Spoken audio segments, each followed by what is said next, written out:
आज के इस वीडियो में बात उस सो कॉल्ड पत्रकार की जिसकी बेइज्जती के कई वीडियो आप पहले भी देखते रहे हैं। मैं राजदीप सरदेसाई की बात कर रहा हूं। लेकिन ये घनघोर बेइज्जती उनकी कब हुई, क्यों हुई, इसको बताने की जरूरत इसलिए पड़ी क्योंकि इसमें देश के लिए, भारत के लिए आज की तारीख में एक बड़ा मैसेज है।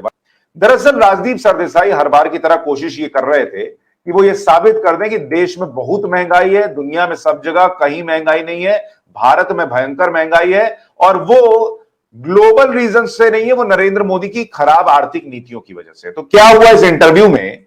दरअसल discussing the issue of rising inflation in the last few weeks, Rajdeep Sardesai claimed that the inflation rates have skyrocketed in the previous 13 months and asked whether it was due to global factors.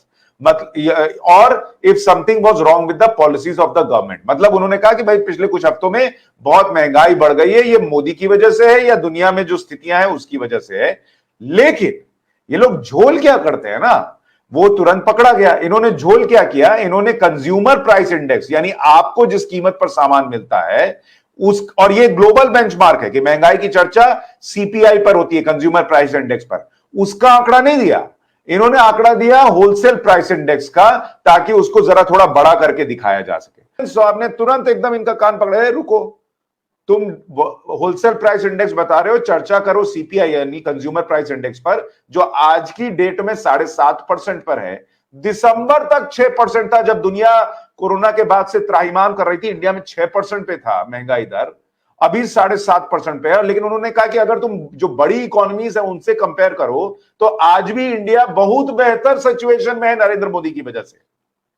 उन्होंने example दिया, उन्होंने कहा कि आप देखिए United states America जैसे देश में बीते 40 साल में जो महंगाई नहीं रही, वो आज की तारीख में अमेरिका में 40 साल का ऑल टाइम हाई इन्फ्लेशन है। कितना? 8.5%, इंडिया से भी ज्यादा। और अमेरिका में इन्फ्लेशन कितना रहता था? मात्र 2%।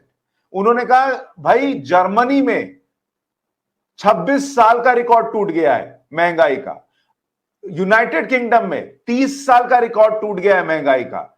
लेकिन आप लोग सिर्फ भारत इसलिए करते हो और दुनिया को यह नहीं बताते कि भाई देखो, ये जो बड़ी बड़ी इकोनॉमीज हैं जिनके पास ये व्यवस्था है कि वो इन्फ्लेशन कंट्रोल कर सके, वो नहीं कर सकी कोरोना के बाद।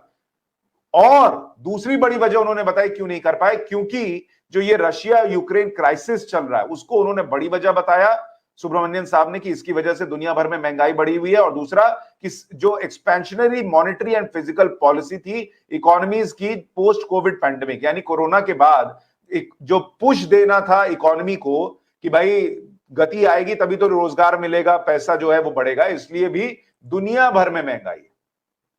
तो ये लोग करते क्या है, मैंने जो कहा ना देश के लिए मैसेज है, ये लोग आंकड़ों से खेलते हैं। जब कोविड का टीकाकरण होगा तो अब ये बात नहीं करेंगे कि भारत में कितने करोड़ लोगों को टीका लग गया है, ये कहेंगे भारत में तो 10% को लगा है। अरे भाई 10%, भारत में अगर 135 करोड़ लोग हैं तो 13.5 करोड़ हो जाता है। तब ये करोड़ नहीं गिनेंगे, तब ये परसेंटेज गिनेंगे। जहां इनको जैसा सूट करेगा वहां परसेंट और आंकड़े के बीच खेलते हैं। यहां खेल कर रहे थे, धरा गए। उसके बाद देखिए क्या हुआ, उन्होंने ये भी इनको कहा कि मैंने तुम्हारे साथ बहुत इंटरव्यू किए हैं, लेकिन पिछले 7 साल में तुम्हारा खाली एक ही काम है कि तुम नेगेटिव बातें जो है वो दर्शकों को बताओ, दुनिया को बताओ, और जो अच्छा भारत में हो रहा है इसको क्यों नहीं बताते। तो वहां इनको अलग ठांस दिया गया। उसके बाद इन्होंने कहा कि राजदीप सरदेसाई ने पूछा इंटरव्यू में कि भाई मैंने इंटरव्यू देखा नहीं है, जो क्लिप्स है उसमें ये सब है, कौन इनका इंटरव्यू देख के समय बर्बाद करेगा।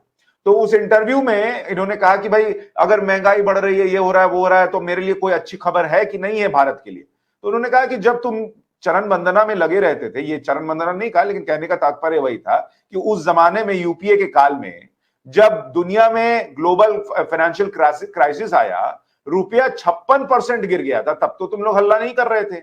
Retail inflation was in double digit, तब महंगाई दर डबल डिजिट में थी। तब तुम जो है वो सोनिया गांधी से पूछा करते थे कि आप पास्ता बना लेती हैं कि नहीं बना लेती हैं। The physical deficit was 2.5 times more than the peer economies, आसपास की इकोनॉमीज के मुकाबले फिजिकल डेफिसिट 2.5 गुना ज्यादा था। तब सब ठीक था, तब इनको गुड न्यूज नहीं ढूंढना था। आज की डेट में स्थिति क्या है? आज की डेट में इनका कहना है कि fiscal deficit at 90% of the peer economies we have delivered and a current account surplus, current account का सरप्लस है। तो इससे ज्यादा और क्या चाहिए? और आपकी जब दुनिया महंगाई महंगाई में रो रही है, तब आपकी महंगाई दर 7.5% है, अमेरिका और ब्रिटेन जैसे देशों से भी कम है। आप क्या चाहते हो? और उन्होंने ये भी कहा कि अभी कुछ दिनों में जब दुनिया में ये स्थितियां सुधरेंगी, भारत में और बेहतर स्थिति हो जाएगी। फिर राजदीप ने एक बड़ा सिलेक्टिव डेटा उठाया। उन्होंने कहा कि फॉरेन एक्सचेंज रिजर्व जो है वो घट गया है। तो उन्होंने कहा, ए भाई सुनो, foreign reserve exchange all time high पर था, उसमें से थोड़ा घटा है, इसका मतलब नहीं कि भारत संकट में आ गया है। मतलब किसी को 100 नंबर आ रहा था, उसको 98 आया तो उसको ठांस दीजिएगा कि अरे तुम तो फेलियर हो गए। अरे वो 100 लाता था, 98 लाया। 98 भी तो कमाल की बात है ना, जब दुनिया में लोग जो है भारत में निवेश करना चाह रहे हैं। ये लोग, मैंने कहा ना, देश के लिए मैसेज है। आपको नेताओं को सिर्फ नहीं पहचानना है, ऐसे पत्रकारों को पहचानना है जो आंकड़ों से, जो बातों से, जो परिस्थितियों से खेल करते हैं, आधी बात बताएंगे आधी छुपाएंगे, ताकि देश में भाई राहुल गांधी क्या करते हैं? श्रीलंका बन रहा है भारत, श्रीलंका बनने जा रहा है भारत, ये लोग उनका सहयोग करते हैं इस तरीके का डर का माहौल पैदा करके। जबकि सच्चाई क्या है? एक और रिपोर्ट आ गई, वो कह रही है भारत की अर्थव्यवस्था जो 2022 में 6.4% की गति से बढ़ेगी, और दुनिया की कितनी गति से बढ़ेगी? 3%। मतलब भारत डबल से ज्यादा गति से बढ़ेगा, लेकिन ये लोग भारत को श्रीलंका बना रहे हैं। और जो ये लोग हल्ला करते हैं इन्फ्लेशन इन्फ्लेशन, वो इन्फ्लेशन को अगर कंट्रोल करने के लिए भारत कोशिशें करे, पैसा और फ्रीबीज बांटना शुरू करे, तो वही श्रीलंका होगा जो ये लोग अभी हल्ला करते हैं।